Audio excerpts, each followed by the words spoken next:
Welcome back. Thom Hartmann here with you.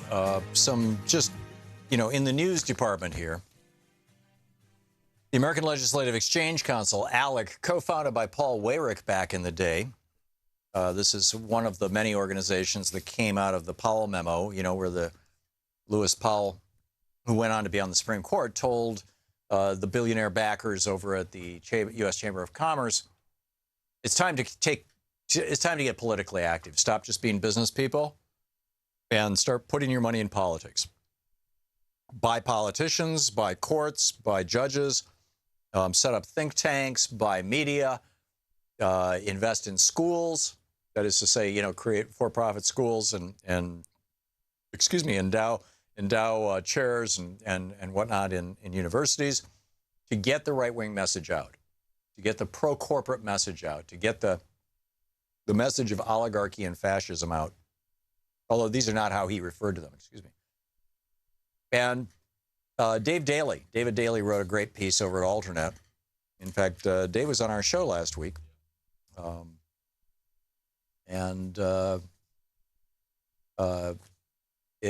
hang on just a second here. He's the author of this book, Rat Effed: Why Your Vote Doesn't Count. And he's talking about ALEC's scary plan for electing your senators. And they've come up with model legislation to do away with the 17th Amendment, to end the 17th Amendment. Now, the 17th Amendment was ratified in 1914. And, what it says is, the Constitution originally says that the individual states would send 2 senators to Washington, D.C. It doesn't say how. And so in some states, the senators were elected by the state Senate or the state House or both. In some states, the senators, the U.S. senators, were appointed by the governor. I'm not sure if there were any states before 1917 who actually held elections for their senators. But this was part of this era. It was about a 20-year period from around 1895 until around 1920 or thereabouts, sometimes referred to as the era of the Progressive Revolution or the Progressive Era in the United States, where there was all this great legislation to do away with the corruption that had come about as the result of the emerging oligarchs, the railroad and steel and oil oligarchs, the Rockefellers and Jay Gould and the Dow and DuPont and everybody else. They had so corrupted American politics that, there's a famous story about one of the copper kings. I'm pretty sure this was in Montana. That he literally went to the state legislature. It was time for them to pick their senator. This was pre-1917. In fact, it was in the late 1800s. And he said, I'm going to be standing at the back of the room with a pocket full of $1,000 bills, and anybody who votes for me for the senator, I'll give you a $1,000 bill on the way out. And guess what? They voted him in as senator, and he passed out the $1,000 bills to them on the way out of the room, and they took the money. And weirdly, that little story out of that one state out in the center of the United States made its way to the press on the East Coast and so horrified the politicians in Washington, D.C. that they refused to seat this guy for months. Eventually, he got his seat and he became the senator. But that story was the thing that really built the pressure for the 17th Amendment, because that's how corrupt the system was.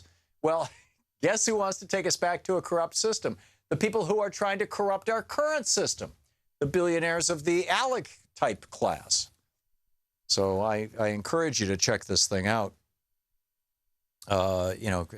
Just the whole process is bizarre. What they're doing and how they're trying to do this, and look out for this. Another piece by Karen Camp of Moyers and Company over at Alternet. How to talk to your kids about our disastrous president. We are in the midst of a cultural revolution, and our children are our soldiers, is the article. And it talks about Ava Siegler, who wrote a new book, How Do I Explain This to My Kids? Parenting in the Age of Trump. And it raises some interesting questions. All this mudslinging and meanness going on in politics. How do you discuss this with your kids?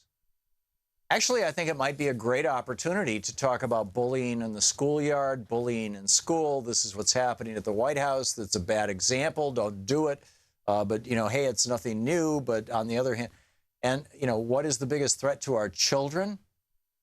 Of this, she says we must consistently point out when we see disregard for these emotions That would be empathy, self-control, morality, and realistic self-regard. None of those things seem to be present with the Trump presidency, and we need to point that out to our kids. What do you say to your kids about Donald Trump and about the people around him? How do you explain to your kids that the entire Republican Party, every elected Republican at the federal level, with the exception of either a dozen or 24 of them, it may be a dozen Republicans and a dozen Democrats, or it might be 24 of each.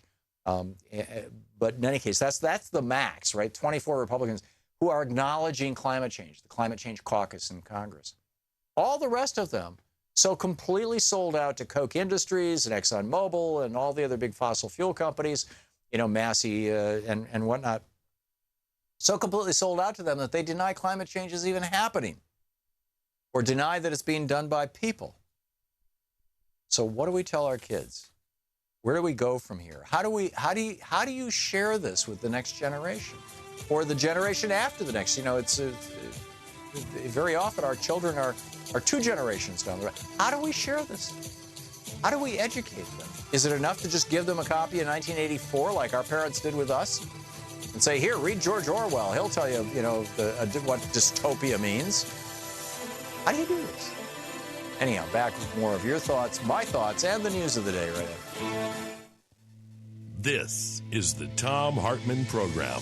And if you are one of those 380,000 people in Georgia who got a "you are about to be purged from the voting rolls" letter, be sure to send it back and don't get purged.